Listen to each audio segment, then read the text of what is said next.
श्रीमद् भागवत में 3 वक्ता और 3 श्रोता है। एक को उत्तम माना गया, एक को मध्यम माना गया और एक को न्यून माना गया। न्यून मतलब हमारी तुम्हारे तरह न्यून उनके आधार पर, वो तो न्यून भी हमसे करोड़ गुना ऊपर है। तो प्रथम जो उत्तम माना गया है वो सुखदेव जी और परीक्षित। सुखदेव जी जैसा वक्ता और परीक्षित जैसा सब कुछ त्याग कर गंगा के तट पर आकर भागवत श्रवण करने वाला। 7 दिन की जिंदगी है, सब छोड़कर। और गुरुदेव सुखदेव भी कैसे अलक्ष लिंगो, न लेना न देना, बस आ गए हैं मंगल में। हाँ भैया आ जाओ आ जाओ आ जाओ। दूसरा व्यास जी और नारद जी, नारद जी और व्यास जी। यहाँ थोड़ा दुनिया का भी प्रपंच है। हाँ भाई क्या दुख है तुमको, क्या तकलीफ है, तुम का इतना किताब लिख करके, चलो एक किताब और लिखो, एक ग्रंथ और लिखो। थोड़ा दुनिया है, थोड़ा संसार है। वहां तो दुनिया संसार है ही नहीं, बस मुक्ति के लिए है। ये जो कथा चल रही है परीक्षित और सुखदेव जी के बीच, केवल मुक्ति के लिए चल रही है और श्री कृष्ण भक्ति के लिए चल रही है। यहां थोड़े सांसारिक प्रपंच भी हैं तो इनको मध्यम कहा गया। नारद जी आगे क्यों उदास हो भाई, क्या बात है? अरे हमको बहुत उदासी, हम क्या करें, कुछ समझ नहीं आ रहा। बोला चलो श्री कृष्ण की कथा लिखो। ये शास्त्र वो शास्त्र, कहां शास्त्र वो शास्त्र, बहुत शास्त्र लिख दिए, लेकिन श्री कृष्ण के निर्मल प्रेम के बारे में तुमने नहीं लिखा व्यास जी। और श्री कृष्ण के निर्मल प्रेम के बारे में न लिखो। और जितने भी धर्म कर्म ये उपासना, ये सबसे काम बनने वाला नहीं। मैं तो यही सोचता हूं कभी कभी कि चारों वेदों के विभाजन करने वाले, 10 उपनिषद लिखने वाले, उत्तर मीमांसा, ब्रह्मसूत्र, कितने शास्त्र का 17 पुराण, ये सब लिख के भी और उदास है। ये सब पढ़ने वाले खुशी कैसे रहेंगे, मैं ये सोच रहा हूं। इतना कर्तव्य करने के बाद, इतने कर्म करने के बाद भी, और व्यास जी उदास हैं, खिन्न हैं। श्रीमद् भागवत का अवतरण इसीलिए हो रहा है। इसीलिए कहते हैं कि जब इतने लिखने के बाद भागवत जी स्वयं व्यास जी खिन्न हैं, तो तुम अपना माथा इसमें क्यों लगाए हुए हो? एक श्रीमद् भागवत ही तुम्हारे जीवन के लिए श्रेष्ठ है। एक संत, एक पंथ और एक ग्रंथ जिनके जीवन में है, उनके मन की सारी ग्रंथियां खुल जाती हैं। फिर उनको कोई तकलीफ, कोई शोक, कोई दुख।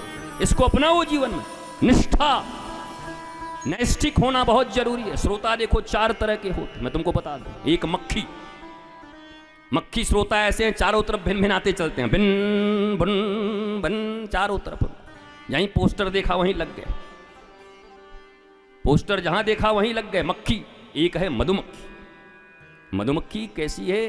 वो लाती तो एक ही जगह से है, लेकिन जमा करने में इतना व्यस्त हो जाती है कि खुद खाना भूल जाती है। और एक दिन उसके छत्ते में आग लगा के लेके दूसरा माल चला जाता है, वो बेचारी जमाई करती रह जाती है।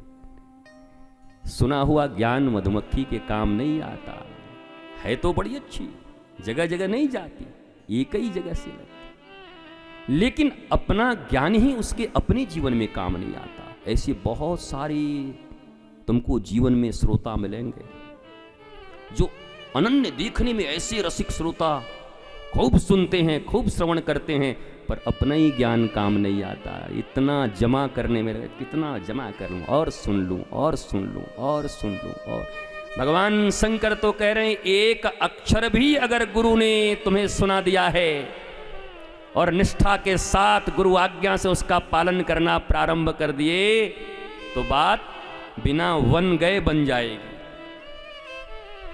राम जी को तो वन जाके बनना पड़ा, तुम्हारा तो बिना वन गए बन जाएगा। एक अक्षर, एक साधे सब सधे, सब साधे सब जाए। गुरु के वचन अटल कर मानी। हाँ, गुरु के वचन अटल कर मानी। सुविधा के अनुसार नहीं, अपनी बुद्धि के अनुसार नहीं। ये मानेंगे, ये नहीं मानेंगे, ये कहेंगे, ये नहीं करेंगे, ये वाला करेंगे, ये नहीं करेंगे, नहीं ये तो हमसे नहीं होगा। तो ये तो चुनाव है ना, ये तो व्यापार कर रहे हो। अविचारणीय, जैसे सेना में होता है, जैसे पुलिस में होता है। कमांडेंट ने अरे yes sir, move on, yes sir, उतनी भी भक्ति रखनी पड़ेगी। आज्ञा हुआ और वो क्या आज्ञा करेंगे? तुम्हारा संपत्ति छीन लेंगे। गुरु वित्त हरण नहीं करते, गुरु चित्त हरण करते। जो चित्त जहां तहां लगा हुआ है, जिसके कारण चित्त तुम्हारा बेचैन है, चित्तैकतानता ध्यानम। श्रीमद् भागवत के प्रथम स्कंद के प्रथम श्लोक में ध्यान किया गया है, सत्यम परम धीमहि। उस सत्य में अपना ध्यान लगाओ। धीमहि का अर्थ होता है अपनी बुद्धि को लय कर दो। लय, लय शब्द का अंग्रेजी आज तक बना नहीं है। वो आप कुछ भी डिमाइस फिमाइस कहोगे नहीं चलेगा, वो यहीं से बात बनेगी। बुद्धि को लय कर देना है। कहां? सत्यम परम धीमहि। सत्य में अपनी बुद्धि को लय कर देने का नाम ही ध्यान है। चित्तैकतानता ध्यानम। चित्त एक रूप से लगा हुआ है, प्रकाल का सुई गड़ा हुआ है एक जगह पर साहब। हाँ, वृत्त जितना बना ये नहीं हटेगा। ये जहां लगा दिया गुरुदेव भगवान ने, ए लगा दे यहीं पर, वहां बनाते रहे गोला गोला जितना बनाना है। चित्तैकतानता ध्यानम। सत्य का ध्यान किया, प्रोजित धर्म का प्रचार किया, कई तो रहित धर्म को अपनाने की वार्ता कही है। और जैसे ही श्रवण का संकल्प हृदय में आता है, भगवान चित्त में समाश्रित हो जाते हैं, आकर के चित्त में बैठ जाते हैं। कृष्ण चित्त में बैठ गया तो चित्त शुद्ध हो गया। अब क्या, चित्त में चित्त चोर बैठ गया, अब कौन ले जाएगा? किसकी हिम्मत है? चित्त में चित्त चोर बैठा है, अब चुराओ। जिसकी हिम्मत है देखे कृष्ण के पास से कौन चोरी करके ले जाता है। चौराग्रगण्यम उनके लिए है, ज्ञानी नाम अग्रगण्यम हनुमान जी के लिए। हमारे ठाकुर जी के लिए लिखा गया चौराग्रगण्यम, चोरों में अग्रगण्य। ये किसी का चित्त चुरा लिए, फिर कौन माई का लाल चित्त चुराता है मैं देखता हूं। ठाकुर ने एक बार चित्त को चुरा लिया, फिर कोई चित्त नहीं चुरा सकता।